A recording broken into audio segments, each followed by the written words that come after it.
We've heard a lot from the miners on COVID-19 and work restrictions, but how are exploration companies faring? I have with me Rob McLeod, Andy Randell, and Cooper Quinn. Rob is director of Gold Standard Ventures and Dolly Varden Silver. He's also on the chair of AME. Andy is CEO and principal geologist at SGDS Hive, and Cooper is president and director of Osprey Gold. Rob, can you kick it off for us, please, and let us know how juniors are managing with this COVID-19 restrictions? Like most industries, we're all working from home, working remotely. Connecting with video technology. You know what? I've got a bit of a prediction here, Mike, and it's actually looking back at when it's been an economic slowdown for exploration. A lot of us are spending a great deal of time looking at reviewing, compiling data, looking at past results, talking about exploration plans.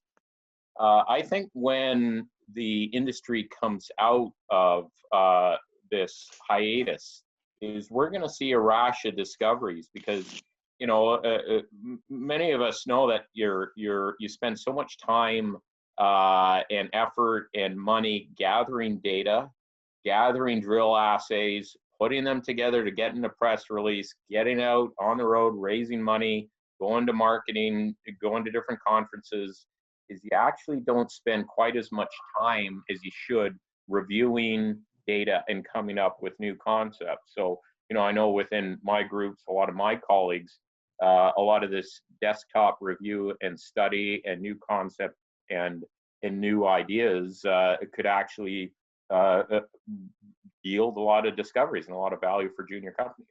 I'll let you take it, Cooper. How are juniors managing with COVID-19 restrictions right now? Yeah, I think most of us are fairly equipped to work from home, especially on the technical side of things. And as Rob mentioned, it's a great time to do a lot of the desktop work and stuff that maybe, I won't say gets neglected in other times, but you can really kind of do some deeper digging into data, and there's people available to get some work done that maybe would be otherwise busy. We're not doing a ton of work on the ground at this moment in time, but because of the geographic constraints on Osprey, because my VPX is out in Nova Scotia and I'm here, we're pretty used to this situation and working from home. So on the technical side of things, it's pretty much all systems normal. And I think Rob, as Rob suggested, it represents an opportunity here as well for companies to really get down into their data on the computer screen. Andy, can you tell us how juniors are managing with the COVID-19 restrictions? Well, like I said, right now, I think people are they're still waiting and seeing, but there's still work going on. As a consultancy, we've still got clients. None of our clients have said we're not going to do anything this year. We've kind of just switched the gears a little bit. So we might be doing more data compilation work, which I love. I think is a very sensible move to make because we're a little bit more prepared when we do go in the field. We don't normally get the luxury of time to do that always. I still see people planning drill programs. There's still people are still planning their field work and hoping for the best. So I think we're just seeing a little bit of a kind of a holdback right now, just to wait to see where this goes. But they're using the time to the best of their abilities. Rob, has this been particularly hard on companies with short exploration seasons? I know you're in a very snowy area up there in the Golden Triangle. We're kind of, at least for Canadian explorers, we're in a bit of a shoulder season, in the high Arctic, certainly lots of programs, that typically some of the biggest drill programs are during the winter, have been shut down. Right around now is usually when companies are gearing up contracts for drilling, helicopters or camp, hiring people. A lot of that has been signed. For the majority of companies, that is on hiatus. But that said, there still are some companies that are getting out there. Two Door Gold, for example, they're opening up their camp. They set up certain guidelines for their people. They're in the U.S. There's still some drill programs that are starting or ongoing back in Eastern Canada, and I think it's really dependent on the size and the location of the projects. Certainly, a lot of Indigenous communities do not want outsiders coming in, and that's completely understandable. larger exploration camps, and in normal times they can be a cesspot for viruses. If somebody gets the flu, everybody gets the flu. The larger projects, such as my cousins with Sabina Back River, have certainly not operating. I think either drill programs that are out of, say, larger communities such as like Red Lake or Williams Lake that are, resource dependent. You see some of those programs ongoing, or if they're small camps, maybe with 1 or 2 drills, and you can have that appropriate social distancing and restrictions in. Finally, I just want to say, I'm as chair of AME, we are exceptionally active right now with government and with other industry associations in coming up with guidelines for explorers to potentially come out of this. But it's unnerving. A lot of people really depend on seasonal work, particularly in small Indigenous communities.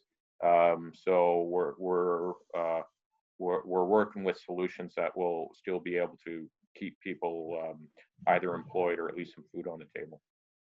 Thank you. Cooper? Yeah, I mean, we're not as restricted on the seasonality necessarily, but it's, I think Rob touched on a bunch of the points in terms of, for us right now, it's a great time to be working on some permitting and aspects of that, and really starting to think ahead to the, what we do traditionally keep somewhat of this kind of traditional drilling program cycle going, in because it's easier to drill in most of our areas in the summer. So really ramping into that right now.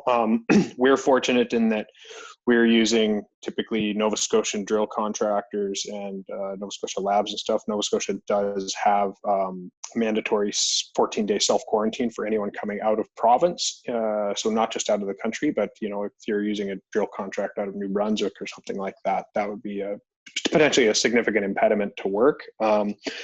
So we're in the permitting stage for our summer programs fairly as normal. Everything takes a little bit longer, as I think we've all experienced at this point in time, with all the government employees working from home, our employees working from home. Everything just takes an extra little bit of time right now. But planning for, whenever we can get the program safely started, being ready for that. And we're also in a fairly small camp environment. We can be reasonably isolated and stuff. So I think we're in a fairly good stead, but it's, keeping a close eye on some of the bigger operations around us and how they're managing is something we're definitely doing. Because, if you've got 200 people in a mill, it's a lot different than having 5 or 6 people out at, camp in one house that you can kind of manage in ins and outs and stuff like that. I've got clients that are based out in Ontario. They're not as worried right now. Ontario seems to obviously have a bit of a longer season. If we want to drilling in the winter's easier. In BC, southern BC, I'm again not seeing much of a constraint, I guess, because things are more accessible. The areas that I do see, again, not a stop, but a question mark, is more places, the little bit more remote areas, especially around smaller communities, First Nations communities, where they're having their own, they're dealing with it in their own way, effectively. So we've got to see how they approach it and how we approach it with them. What do you see the long-term impact in terms of work, in terms of news flow? So you have all of these companies that, are that would usually be filing drill results. Is there just going to be less news that is going to be coming out of the subsequent months? Oh, of course. There, as mentioned, there's still some programs that are ongoing. Say economic studies, other news flow. Like, for example, I still help out ASCOT a bit, and their feasibility study, probably about a month longer than what was originally envisioned, just because of limitations for either people getting data or everybody working from home and not in an office environment. So, as juniors, we do live and die by the news that we deliver. And certainly it's going to slow down. The other part, of course, all of it starts with a check if you're not a revenue generator. And I noticed on Orink's weekly financings last week was one of the lowest in years. But that said, there still are some large, the price of gold's looking pretty good. Hey, we're we're one of the few sectors, if you're in the precious metal space, to benefit. So, you know, Silvercrest just closed $100 million financing. So markets are still somewhat open. You can still raise money, but not, you know, and who knows where this can go. Like, it's pretty unprecedented economic times. So, you know, also we are lobbying both the federal and provincial government for additional flow-through considerations, and to help, you know, certainly when things recover, to open up markets again and really try to quickly get people that work in the sector back to work. You know, that junior equity financing is the lifeblood for our industry, and we can't lose it. Cooper. Yeah, I think we definitely will see a bit of a slowdown. You know, there's a couple aspects to that. There's the amount of work that companies can get done on the ground, which is ultimately where the value is discovered. And then there's, as Rob mentioned, the capital component of it, and, you know, seeing a lot less capital raised, and then we'll see a lot less capital deployed, which comes out the back end is less news. So I think the onus is on us as companies right now to try to get creative with how we make sure we stay in front of the people who are still paying attention as well. And, you know, Mike, you and I discussed this kind of briefly the other day, but trying to stay in front of everyone through kind of the traditional channels doesn't really work right now. You know, the virtual investor conference is certainly a thing that is an industry that has sprung up quite quickly here, but it's just not the same. It doesn't have the same touch points. It doesn't have the same impact within, you know, an individual investor or an institutional broker, whoever it happens to be. And then there's just the day-to-day touch points through all the brokers to make sure that they saw your news, or make sure that the analysts read your news and everything like that. It's just a little bit harder to kind of touch all of those points and get your news out there in front of the right people when you do have news right now. And ultimately, I think, you know, there's a lot of our shareholder base in our sector is not necessarily worried about this right now. But so the onus is on us, I think, to make sure you're doing good quality work safely and getting that out in front of people. And even if it's not super exciting, big, sexy drill results, there's a lot of really good quality work that you can get done. And then it's on us to explain to people why it's important, why it's impactful, and what that means down the road when we're back to normal, whatever that happens to be, and, you know, having done something meaningful in the interim. And, you know, one of the arguments I always get with historical data, and the reason that people generally don't deal with it before COVID, BC, is because it doesn't produce anything sexy. It doesn't produce newsworthy results. So you can't spend the money and put that out there and say, hey, look, we found something that somebody did 20 years ago. So it's a little bit more difficult on that front. But what I do think we're going to see, and certainly how I feel, is that the quality of what we're going to be putting out there is going to be a lot better. Like if myself and my team have got time to really compile the data and really go and hit an area and understand it and have an actual geological model to work off of, or some kind of real theory rather than just casting a wide net, then, you know, those news results are going to be a lot higher quality later on. This is a forward-facing, or this is also about communicating with people. How have you actually adjusted your process in terms of actually talking to people now that we're not doing face-to-faces?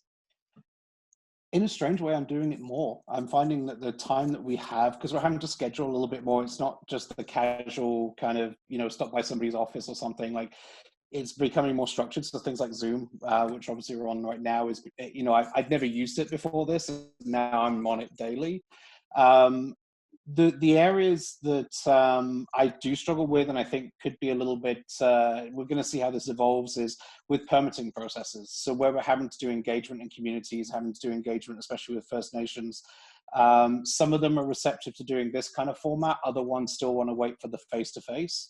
And, you know, that could be something that slows down permitting for some projects. But again, it's early days, and we're working through that. We're working with the groups, and, you know, we remain hopeful.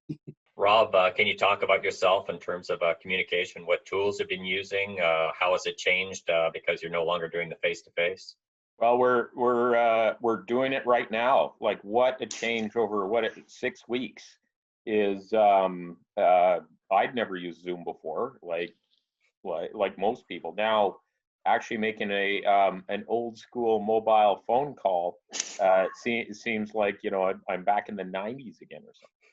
Yeah, You do see a lot of companies actually that are scrambling to have an online presence. Both Cooper and Andy have been, they're friends, and were certainly early movers on almost any sort of social media that came out, whether it be, Twitter or LinkedIn. But yeah, you see some clumsy Instagram follows that have started, and it's, virtually every independent newsletter writer or analyst are doing these type of video calls.